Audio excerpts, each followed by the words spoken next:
नमस्कार, बहुत स्वागत है आप सभी का। मैं हूं आपके साथ चेतन पाठक और आप देख रहे हैं एनएमएफ न्यूज का खास कार्यक्रम ग्लोबल चश्मा।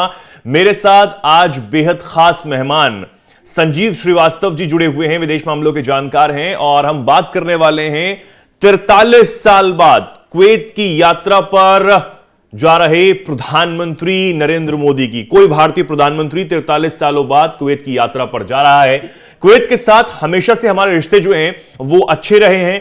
हाल ही में जो कोरोना काल में कुवैत ने भी हमारी खूब मदद की और हमने भी कुवैत की खूब मदद की थी और इससे कहीं ना कहीं जो रिश्ते हैं वो और ज्यादा अच्छे हुए हैं, सुधरे हैं। संजीव जी से जानेंगे कि आखिर इतने सालों बाद इस यात्रा का क्या महत्व रहने वाला है और कितना असर आने वाले रिश्तों पर हमारा पड़ने वाला है। संजीव जी।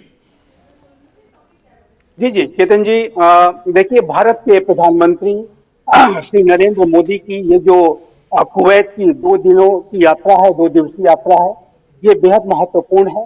और जैसा कि आपने स्वयं बताया कि ये यात्रा 43 वर्षों के अंतराल पे हो रही है। और इसके पहले 1981 में तत्कालीन प्रधानमंत्री श्रीमती इंदिरा गांधी ने कुवैत की यात्रा की थी। यद्यपि कि अन्य स्तरों पर, उपराष्ट्रपति के स्तर पर और ऑफिशियल मिनिस्ट्रियल लेवल पर यात्राएं होती रही हैं, लेकिन प्रधानमंत्री स्तर की ये जो यात्रा है, जो सबसे महत्वपूर्ण है, जाहिर है कि 40 वर्षों के अंतराल पे हो रही है। और भारत और कुवैत के जो रिश्ते हैं वो बेहद महत्वपूर्ण हैं।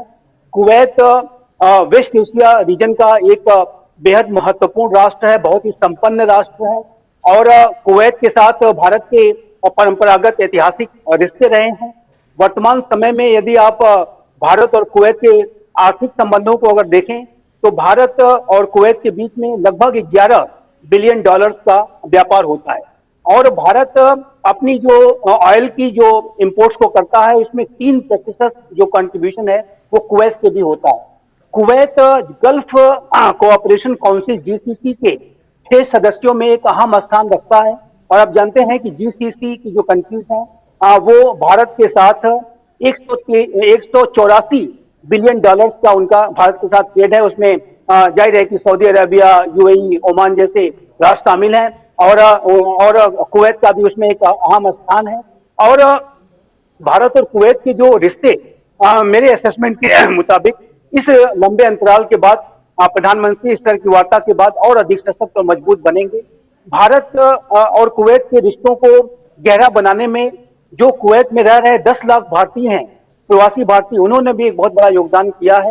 और अब जब हमारे प्रधानमंत्री श्री नरेंद्र मोदी इतने लंबे अंतराल के बाद कुवैत जा रहे हैं तो वो कुवैत में एक आयोजन को भी संबोधित करेंगे। जैसा कि हमारे प्रधानमंत्री जब भी विदेश जाते हैं तो वहां के भारतीयों से कनेक्ट स्थापित करते हैं, डायस्पोरा से कनेक्ट स्थापित करते हैं। हाला मोदी नामक एक इवेंट है, उसको वो संबोधित करेंगे और उसमें भी प्राइम मिनिस्टर मोदी के जो उद्गार होंगे, जो शब्द होंगे, आप देखेंगे कि वो भारत और कुवैत के रिश्तों में क्या गहराई है, किस तरीके के ये साझा मूल्यों, साझा हितों के ऊपर आधारित संबंध हैं, उसके बारे में उल्लेख करेंगे। और जैसा कि कल हमारे विदेश मंत्रालय के द्वारा एक जो ब्रीफिंग दी गई इस यात्रा के संदर्भ में, उसमें कहा गया कि ये जो प्रधानमंत्री श्री नरेंद्र मोदी की कुवैत की यात्रा है, ये भारत और कुवैत के संबंधों में एक नए अध्याय की शुरुआत है। और ये जो संबंध है आने वाले समय में और अधिक प्रगाढ़ होंगे। रक्षा के क्षेत्र में भी अनेक डिलिबरेशंस होने जा रहे हैं और उस संबंध में भी अनेक इनिशिएटिव आ सकते हैं। अन्य जो की सेक्टर्स हैं उसमें भारत और कुवैत गहरे तरीके से कोलैबोरेट करेंगे। एक बात मैं और इसमें कहना चाहता हूं, भारत के प्रधानमंत्री श्री नरेंद्र मोदी की ये जो कुवैत की यात्रा है वो इस बात को भी दर्शाती है कि भारत पूरे वेस्ट एशिया रीजन में एक महाशक्ति के तौर पर देखा जा रहा है। और भारत पहले के समय से अब एक भिन्न अप्रोच अडॉप्ट करते हुए, पहले के समय में आपको, आपके दर्शकों को इस बात का अच्छी तरह से जानकारी होगी कि भारत जैसे लुक ईस्ट की पॉलिसी पर चला करता था, उसी तरीके से वेस्ट एशिया के संदर्भ में भी हम टेरिटरी पर बैठ करके घटनाओं को ऑब्जर्व करते थे। लेकिन आज का ये जो नया भारत प्राइम मिनिस्टर श्री नरेंद्र मोदी के नेतृत्व का है, वो हम सिर्फ घटनाओं को देखने में विश्वास नहीं करते बल्कि उसमें जाकर के अपना बेस्ट कंट्रीब्यूशन करने का प्रयास करते हैं। जैसे कि आज की हमारी जो लुक ईस्ट पॉलिसी जो रही वो अब एक्ट ईस्ट पॉलिसी में बदल चुकी है। उसी तरीके से हमारी जो वेस्ट एशिया से संबंधित पॉलिसी है वो भी एक एक्ट वेस्ट पॉलिसी के तौर पर हम उसको जानते हैं। तो भारत आज वेस्ट एशिया के राष्ट्रों के साथ प्रोएक्टिवली एंगेज कर रहा है। भारत की जो महत्ता है वेस्ट एशिया में लगातार बढ़ती जा रही है, और उस लिहाज से जो कुवैत के साथ हमारे जो संबंध हैं वो इस यात्रा के बाद और अधिक प्रगाढ़ और मजबूत होंगे। बिल्कुल, इसमें कोई शक नहीं है संजीव जी। और जिस तरीके से प्रधानमंत्री सऊदी अरब का दौरा हो या फिर यूएई का दौरा हो, बहरीन का दौरा हो, तमाम वो दौरे करते रहे हैं अपने इस कार्यकाल में। और इसी के साथ अब 43 सालों बाद कोई भारतीय प्रधानमंत्री नरेंद्र मोदी के रूप में कुवैत जा रहा है। और कुवैत का जब जिक्र आता है तो इराक और कुवैत का जो वॉर हुआ था वो भी कहीं ना कहीं याद आता है, जब हमने, क्योंकि हमारे काफी दर्शकों ने फिल्म के माध्यम से इस बात को देखा होगा कि कई भारतीयों को किस तरीके से वहां से निकाला गया था, और उस वॉर का भी जिक्र आता है। तो हम देखते हैं कि भारत और कुवैत के जो रिश्ते हैं वो हमेशा से अच्छे रहे हैं। चाहे वो सीएनजी गैस पर डिपेंड हो या फिर अन ऑयल्स पर उनसे इंपोर्ट करने के लिए डिपेंड हो, वो भी कई मेडिकल फैसिलिटीज के लिए हम पर डिपेंड रहे हैं। तो अब इस दौरे के बाद और क्या कुछ बदलाव आप देखते हैं संजीव जी? क्योंकि हम रिश्ते हमेशा से अच्छे रहे हैं, और जिस तरीके से प्रधानमंत्री का यह फोकस रहा है, चाहे वो गल्फ कंट्रीज पर रहा हो या फिर अन्य और कंट्रीज पर रहा हो, कि हमारे जो चीजें कहीं ना कहीं दब रही थी, इतिहास के पन्नों में ही रह गई थी, उसको फिर से खोला जाए और रिश्ते और सुधारे जाए। देखिए, भारत की जो वैश्विक मामलों में भूमिका है वो लगातार बढ़ रही है, और भारत की जो वेस्ट एशिया के संदर्भों में भी भारत का जो महत्व है लगातार बढ़ रहा है। वेस्ट एशिया के राष्ट्र भारत से बड़ी अपेक्षाएं रखते हैं, चाहे वो सऊदी अरेबिया हो, यूएई हो, ईरान हो, इजराइल हो, या कुवैत हो, या अन्य जो वेस्ट एशियन रीजन के राष्ट्र हैं, जीसीसी के राष्ट्र हैं, वो सभी भारत के साथ एक गहरी पार्टनरशिप स्थापित करना चाहते हैं। और आप जानते हैं कि सऊदी अरेबिया और यूएई जैसे जो राष्ट्र हैं वो अपने अपने मॉडर्नाइजेशन की प्रक्रिया में है, और वो भारत को अपनी मॉडर्नाइजेशन की प्रक्रिया में एक अहम स्थान देते हैं। कुवैत भी जो सऊदी अरेबिया यूएई की तरह जीसीसी का एक बहुत ही महत्वपूर्ण राष्ट्र है, और कुवैत इस बात को जानता है कि वो विश्व के सबसे बड़े लोकतंत्र के साथ, और वर्तमान समय में विश्व की सबसे तेज गति से बढ़ती हुई मेजर इकोनॉमी के साथ एंगेज कर रहा है। और भारत की जो वेस्ट एशिया के मामलों में जो भूमिका है वो अन्य सामरिक स्तर पर भी बढ़ रही है, आर्थिक स्तर पर भी बढ़ रही है। जो भारत ने G20 का एक महासम्मेलन आयोजित किया था, उस दौरान जो India middle east Europe economic corridor जैसा एक इनिशिएटिव सामने आया था, उसने भी पूरे मिडिल ईस्ट रीजन में, पूरे वेस्ट एशियन, जिसे हम वेस्ट एशिया कहते हैं, उस रीजन में भारत की महत्ता को स्थापित किया है। तो कुवैत भी इस बात को अच्छी तरह से जानता है कि भारत के साथ कोलैबोरेट करना उसके लिए कितना आवश्यक है, और बड़ी से बड़ी महाशक्ति हो, छोटे से छोटा राष्ट्र हो, सभी आज भारत के साथ कोलैबोरेट करना चाहते हैं, अच्छे संबंध बना के रखना चाहते हैं।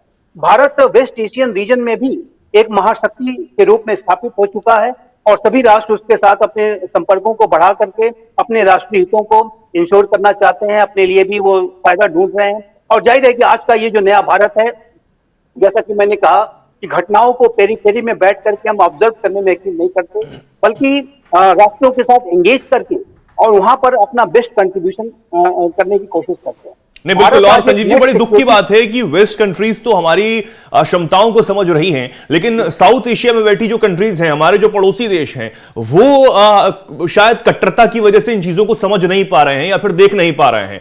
पाकिस्तान और बांग्लादेश के जो हालात हैं, इसी के साथ नेपाल के जो इस वक्त हालात होते जा रहे हैं कि आप चीन के साथ ज्यादा अच्छे संबंध बनाते हुए नजर आ रहे हैं और भारत की जमीन को आप नक्शे पर छाप रहे हैं। और हमेशा से, क्योंकि नेपाल के साथ जो हमारा रिश्ता वो बेहद अहम और बेहद खास रहा है। कई लोग जो वहां पर लोकल्स हैं वो इस बात को जानते हैं कि नेपाल के साथ हमारी बेटी और रोटी का रिश्ता, इस वाक्य को बहुत ज्यादा चर्चित किया गया। तो वो नेपाल भी आज चीन के साथ है, और चीन का जो कॉन्फ्लिक्ट चाहे वो इंडिया के साथ ले लें, यूएस के साथ ले लें, या फिर कहीं भी दुनिया में अलग अलग देशों के साथ ले लें, वो एक अलग तरीके से कंट्रोवर्सी उसकी चलती है। लद्दाख में भले ही उसने चालबाजी कम की हो और हमारे समझौते पर हस्ताक्षर किए हो, लेकिन अरुणाचल प्रदेश में उसकी चालबाजी नहीं गई। देखिए, ये बात बिल्कुल स्पष्ट है कि वर्तमान समय में चाहे वो भारत का रीजनल सिक्योरिटी एनवायरनमेंट हो या ग्लोबल सिक्योरिटी एनवायरनमेंट हो, वो सभी काफी चैलेंजिंग होता जा रहा है। पूरे विश्व में एक रणनीतिक अनिश्चितता बढ़ रही है। महाशक्तियों के बीच में विश्वास का जो संकट है वो गहरा रहा है। दो युद्ध पहले से ही चल रहे हैं, किसी नए युद्ध का खतरा ताइवान में हो, चाहे वो ईरान और इसराइल के बीच बिल्कुल। में वो ये बना रहता है। और रीजनल अगर सिक्योरिटी एनवायरनमेंट की बात करें तो पाकिस्तान की जो स्थिति है बेहद दयनीय है। पाकिस्तान एक बैंकरप्सी पे की कगार पर खड़ा मुल्क है, आतंक परस्त राष्ट्र तो रहा ही है वो। और साथ ही साथ पाकिस्तान की जो साजिशें अब बांग्लादेश में भी जो है वहां पर अपना प्रभाव बढ़ाने की वो कोशिश कर रहा है। बांग्लादेश में जो कट्टरपंथी अपना प्रभाव बढ़ाने की कोशिश कर रहे हैं। नेपाल की जो आपने स्थिति की चर्चा की, नेपाल में भी अनेक तरीके की साजिशें चल रही हैं। मालदीव में भी इस तरीके की स्थितियां देखी गई। लेकिन जहां तक भारत का ऐसी इस रीजनल सिक्योरिटी एनवायरनमेंट की जो चुनौतियां हैं उसको डील करने का प्रश्न है, तो भारत प्रोएक्टिव तरीके से ऐसी चुनौतियों को डील कर रहा है। यदि आप नेपाल और मालदीव की मैं बात करूं तो भारत ने सारी साजिशों के बावजूद भी, सारे एडवर्सिटीज के बावजूद भी इन राष्ट्रों के साथ एक संतुलित, विवेकपूर्ण, बुद्धिमत्तापूर्ण नीति के साथ कार्य किया है, उनके साथ एंगेज किया है।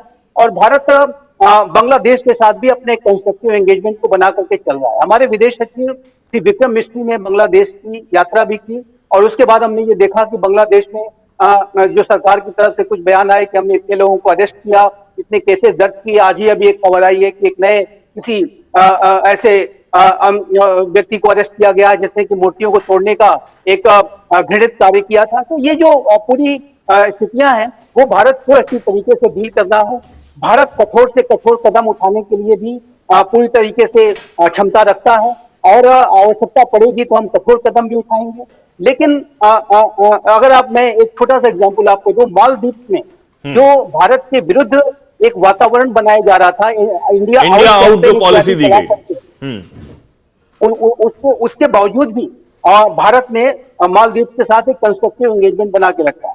मालदीव की सरकार के साथ हमने अपने संबंधों को कट ऑफ नहीं किया, बल्कि उसके साथ एक एंगेजमेंट बनाया, लेकिन ये भी बताते रहे कि यदि आप भारत के साथ संबंधों को खराब करेंगे तो इससे मालदीव का अपना नुकसान होगा। समय जैसे बीता, बोइजू की सरकार को ये लगने लगा कि उसको आर्थिक रूप से बहुत नुकसान हो रहा है, बहुत घाटा हो रहा है, उसकी इकोनॉमी जो है नकारात्मक तरीके से प्रभावित हो रही है। तो अब मोइजू की सरकार ने अपना रुख बदल लिया है। उसी तरीके से बांग्लादेश के साथ भी मेरा ऐसा मानना है चेतन जी कि बांग्लादेश के साथ भारत को एक कंस्ट्रक्टिव एंगेजमेंट बना के रखना होगा। साथ ही साथ भारत को ये भी स्पष्ट करना होगा कि ये जो नया भारत है, और भारत ने ऐसा किया भी है, लगातार भारत इस बात को कह रहा है कि प्राइम मिनिस्टर श्री नरेंद्र मोदी के नेतृत्व का ये जो नया भारत है वो हिंदू कम्युनिटी पर हो रहे हमलों को बर्दाश्त नहीं करेगा, आतंकवाद की साजिशों को बर्दाश्त नहीं करेगा। आतंकवाद के प्रति इस नए भारत का जो अप्रोच है वो जीरो टॉलरेंस का होता है। तो बांग्लादेश के साथ, वहां के लोगों के साथ हम अपने एंगेजमेंट को बनाए रखेंगे और उम्मीद करेंगे कि वहां परिस्थितियां सुधरेंगी। लेकिन यदि भारत के खिलाफ कोई आतंकी साजिश होती है, यदि हिंदू कम्युनिटी जो बांग्लादेश की है 8% की लगभग आबादी है, उसके ऊपर कोई बड़े और खतरे आते हैं तो भारत कठोर से कठोर कार्रवाई करने के लिए बिल्कुल। और ये हमारी कूटनीति का ही नतीजा है संजीव जी कि भारत की कूटनीति कितनी सक्षम है, कितनी सही है, कितनी सटीक है कि तुर्की जैसा देश जो हमेशा से यूएन के मंच पर पाकिस्तान का साथ देकर भारत के कश्मीर का मुद्दा उठाता रहा, आज वो तुर्की भी चुप है। यूएन के सेशन में कश्मीर के मुद्दे पर वो कुछ नहीं बोला। उसे समझ आ गया है कि भारत की क्षमता आज क्या है, भारत की जरूरत इस दुनिया को कितनी है, ये तमाम देशों को समझ आ रहा है, तुर्की जैसे देश को भी समझ आ रहा है। बिल्कुल सही कहा आपने। और क्या क्षमता है भारत की, हर कोई जान रहा है। अब प्रधानमंत्री नरेंद्र मोदी कुवैत के 2 दिनों के दौरे पर जा रहे हैं। कुवैत का हमारे साथ बहुत अच्छा रिश्ता रहा है हमेशा से। अब देखना होगा कि इसमें से और क्या कुछ निकलकर इस यात्रा में से सामने आता है, इस पर हमारी नजर बनी रहेगी। फिलहाल के लिए संजीव जी आपका बहुत बहुत धन्यवाद इस चर्चा में हमारे जुड़ने के लिए और हमें बताने के लिए। प्रधानमंत्री कुवैत जा रहे हैं, आपको दोबारा बता दें 2 दिनों के दौरा ये उनका रहेगा और विशेष निमंत्रण वो कुवैत जा रहे हैं। वहां पर जो हमारे भारतीय समुदाय के लोग हैं उन्हें विशेष तौर पर वो संबोधित करेंगे। हाला मोदी कार्यक्रम को वो संबोधित करने वाले हैं। और क्योंकि ये दौरा इसलिए भी खास है क्योंकि 43 साल बाद कोई भारतीय प्रधानमंत्री जो है वो कुवैत की यात्रा पर जा रहा है। हमारी नजर इस पर बनी रहेगी। आप भी हमारे साथ जुड़े रहिए ताकि आपको भी इस यात्रा से जुड़ी तमाम जो जानकारियां हैं, कोई भी बारीक जानकारी आप तक पहुंचती रहे। ऐसे ही जुड़े रहिए, देखते रहिए एनएमएफ न्यूज। नमस्कार।